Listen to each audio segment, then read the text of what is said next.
So today we're going to talk about some fundamental concepts in historical linguistics.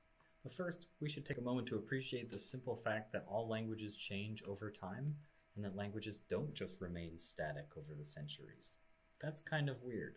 It could have been the case that languages just are the same for 4,000 years. The way that many animal systems of communication have really not changed all that much in the last 5–10,000 years.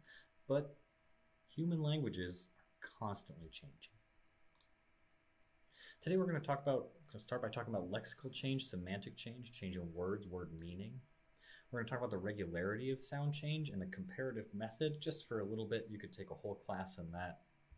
And we'll talk a little bit about how sentences change, how grammar changes. First, of course, we should hit again that all languages vary. Variation in language is natural. Language change is natural.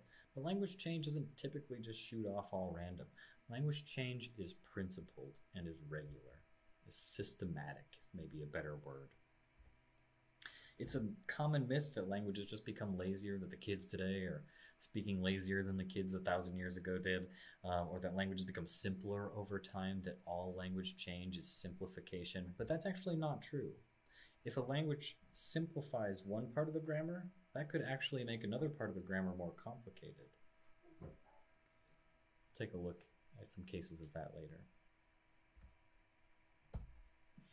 First, get a couple of fundamental concepts out of the way, concepts and terms that I'll be referring to the rest of the talk. Proto-language is the sort of ancestor language from which all these other languages descend. If you've ever studied Spanish, French, Italian, all those languages descend from Latin, so we could treat Latin as the sort of proto-language for the rest of the Romance family. But also when we talk about proto-language, we're talking about the theory that historical linguists construct that's our hypothesis of what that language must have been like. Because it's not always the case that we have really great documentation, and through historical linguistic methods, we can push past what we have in the written documentation.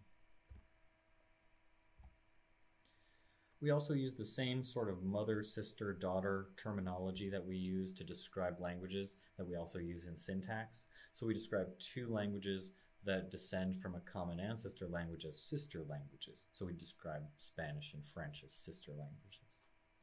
We also talk about mother languages, daughter languages, etc.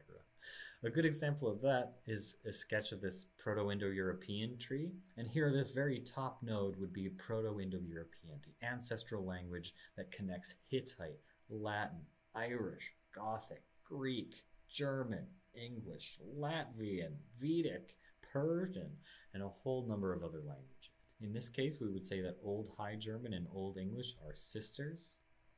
A few more fundamental concepts include the notion of the cognate. If you've ever studied a bunch of Italian and a bunch of French, or a bunch of Spanish and a bunch of French, then you notice that a lot of the words are very similar, or maybe even the same. Those are related words, and when the words are related by inheritance, that is, they're both inherited from the proto-language, from the mother language, we call those cognates. The comparative method essentially involves assembling those cognates and digging down to figure out how they all correspond, and we'll get into a little bit more detail there later. This is a really good example of some of those terms in action. For instance, this is a cognate set involving 3 words, a word for father, a word for 3, and a word for heart. This involves 3 sounds in the proto-language in Proto-Indo-European, P, T, and K, classic first 3 consonants that we would always talk about. And we mark those with an asterisk to indicate that they're reconstructions, they're theories. They're not actually going out and talking to Indo-European speakers. Whereas the Sanskrit, the Latin, the Greek, these are all attested, so they don't have a star, because we've read them, we've heard them. The reflex of Proto-Indo-European P in Sanskrit is P, in Latin is P, in Greek is P, but in Gothic it's F. The reflex of Proto-Indo-European T in Sanskrit is T, in Latin is T, in Greek is T, but in Gothic is Th, and so on. But first, before all that, let's talk about words. Lexical change can be pretty chaotic. But at the end of the day, words change step by step in terms of their meaning. For instance, we know that the word bead used to mean prayer, but now it means a little kind of perforated stone that you could put a string through. How did that happen? That seems like two totally random concepts, right? Well, unless you maybe are Catholic and pray the rosary, or if you do a sort of a chant that involves counting on beads like Buddhists do. That's the connection, right? By doing a prayer over and over again that involves the stone, those associations happen, and that's the next step in the chain of language change. On the next slide, I'm going to give a couple examples of semantic changes. I don't want to give a grand theory of all the allowable types of semantic change. A couple of colleagues and I wrote a paper a couple of years ago called Anything Goes, because sometimes when it comes to words changing meaning, it really seems like anything goes. But there are some really common kinds of changes. For instance, extension. The word dog used to refer to a very specific kind of dog, just mastiffs and bulldogs, that kind of a dog. But now it just means any old dog. The word cupboard used to literally be a place you put your cups. And I wouldn't call a cupboard just that. Nowadays, a cupboard could be anything at all. That's another extension. The word was narrow, specific, it got much broader. Happens all the time. Another example of the opposite of that is a narrowing change. Right? So the word hound used to be the generic term for any dog. Any canine was a hound. But now hound is a very specific subtype of dog. You can ask the American Kennel Club what it means. I don't know what it means. Wife is another word that underwent narrowing. It used to just mean any woman at all was what the word wife meant. But now it's a very specific kind of woman, defined relationally. There's some other kinds of common changes called pejoration and amelioration, when a word gets better or a word gets worse. Pejoration is an example of when a word gets worse. So the word knave originally used to mean a servant. It was a kind of a neutral term for a person who you employ to help you. But now you could call someone a knave and it's sort of an insult. It means like a roguish person, someone who would rip you off. An amelioration change is a word like pretty. Pretty used to mean something like crafty, sly, underhanded. And now it's just a sort of a nice thing to say. And speaking of the word nice, that's another good example of language change step by step. Today when we think about the word nice, it's just a nice thing to call somebody. Pleasant. Someone who's nice is agreeable. They're easy to get along with. In the 16th century, if you called someone nice, it meant that they were kind of dainty. 200 years before that, it meant that they were shy. 100 years before that, it meant that they were kind of silly. We'll have more to say about that word in a second. The origin, the etymology of that word in Latin was ignorant. And so that's the connection, right? Someone who's ignorant, someone who's foolish, someone who's playing the fool, someone who's subtle, someone who's agreeable, nice.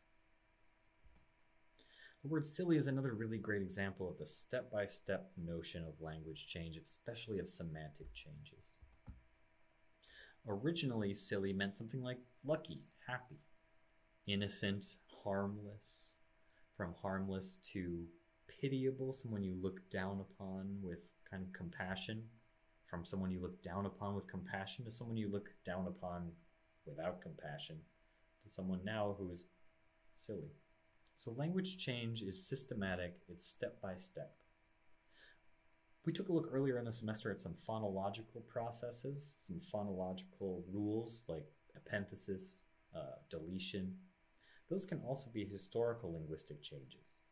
So language change can be phonetically conditioned. For instance, assimilation changes. When Latin octo became Italian otto, that was an assimilation change, a total assimilation change. We also see palatalization changes, influenced by front vowels and palatal glides, which have an effect on nearby sounds.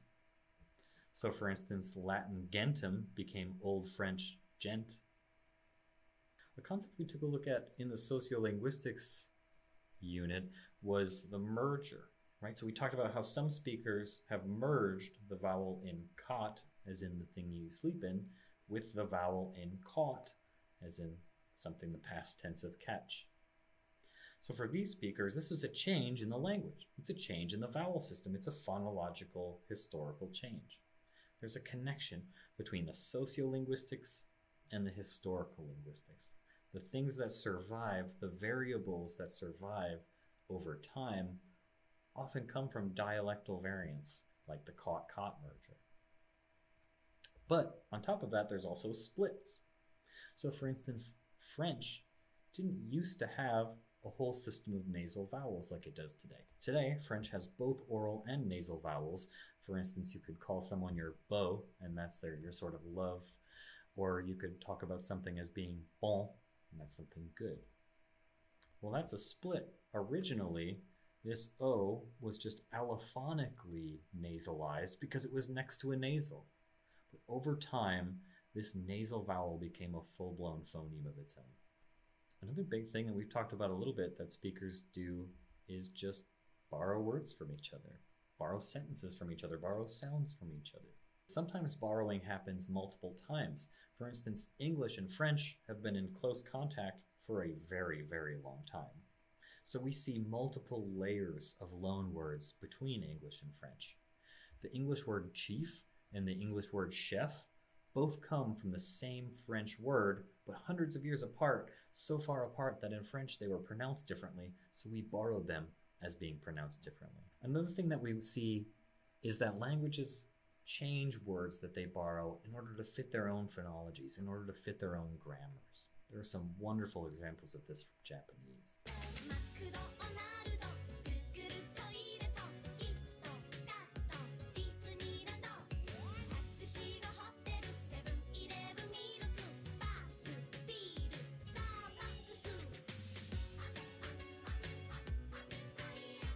Another important language change that happens is analogy. I'm sure you're familiar with analogies, especially proportional analogies. You may have had to answer analogy questions in order to get into university in the first place. Analogy questions like toes are to feet as X are to hands, and the answer would be fingers. These all have the same form, right? A is to B as C is to what? Fill in the blank. This also happens in language change, and it's sometimes called internal borrowing. It's as if speakers are filling in the blanks in their own grammar with bits of their own grammar from elsewhere. Some great examples of that involve English verb inflections. There's a total of 5 inflectional forms that the English verb could take. Most don't, but the word take actually is a good example of one that does. So the verb take shows up as take, takes, took, taken, and taking in these forms and in these contexts. And we can see a whole bunch of verbs that sometimes take all unique forms like take, and sometimes share all the exact same forms like hit. I hit, you hit, he hits, he was hit, the hit person, it's just hit all the way through. This has a role to play in language change. For instance, the word dive. The old pattern, the past tense of dive was dived. Nowadays, many speakers consider dove to be the correct past tense of dive. The reason is because of analogy. Dive sounds a lot like drive and ride and write. It's got that same sort of phonological pattern, so speakers, by analogy, turn dive into dove and divin and all sorts of other kinds of forms that make the prescriptivists roll their eyes. But now, let's move into a little bit of the real meat of this, the comparative method. The comparative method is the way that historical linguists make solid defensible claims about history, about language, about what happened. Because just because we see 2 words next to each other and they look the same, that doesn't mean they're related. For instance, there's a Greek word, deka, that means 10, and we could ask ourselves, is that related to English? And if it is related to English, what word is it related to? Well, seems like it's related to the word decade, right? Deka, 10, decade means 10. I'm going to argue that actually it's related to the word 10. Because it turns out that the English word decade It doesn't come from English. It comes from French. It was a borrowing. 10 is the true cognate to deca, even though they don't look anything alike. That's just how long it's been since those languages were connected. On the extreme end, we can demonstrate related words that look nothing alike, and Albanian is a great way to do that.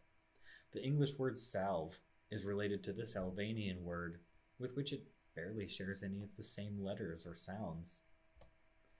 The Latin word serpent is related to this Albanian form, and again, it doesn't look anything like it.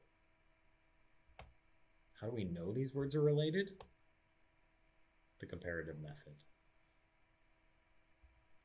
The comparative method really has a couple of steps, but we're going to focus mostly on the first 3.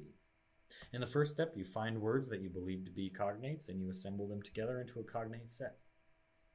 In order to prove that they're cognates, you'll need to establish the existence of sound correspondences, regular, systematic, widespread correspondences between 2 sounds in 2 different languages. Having done that, you'll be able to reconstruct what the older sound, the proto-sound, must have been. Step 1, assemble cognates. Usually, if you're studying a couple of languages, then you'll have a couple of hints or a couple of ideas about what the cognates might be. So you're probably not starting out of nowhere. But if you are starting out of nowhere, where do you look? Well, one place to look would be words that you would expect that might not change very often. You know, the newest fashions are changing all the time in English, so it can feel a little disorienting, but we're not going out and inventing a new word for fire every week. We're not going out and getting new words for cousin or new words for leaf. What do you think that every language, or most every language, has a word for? Water? Food? People? Friend? Language? What concepts? That's probably a good place to start. In a real historical linguistics class, we could spend a lot of time talking a lot more about that, but for now, we'll leave it there. There are also a number of accidental similarities that are just accidents. There are only so many sounds that the human mouth can produce, and every once in a while one has got to line up by sheer coincidence. For instance, the English word mess means something dirty, something untidy, some state of affairs that is unacceptable due to filth or disorganization. Well, it turns out there's a Mayan word, mess, that's pronounced very similarly and just also happens to mean disorderly garbage and a mess. So does this prove that English and Mayan are sister languages? Probably not. Why? How do we know that this is not enough evidence? Well, by invoking the comparative method, we can check to see whether this correspondence of sounds and concepts holds up. And of course, it doesn't. The word man in English has no similarity to the word man in Mayan.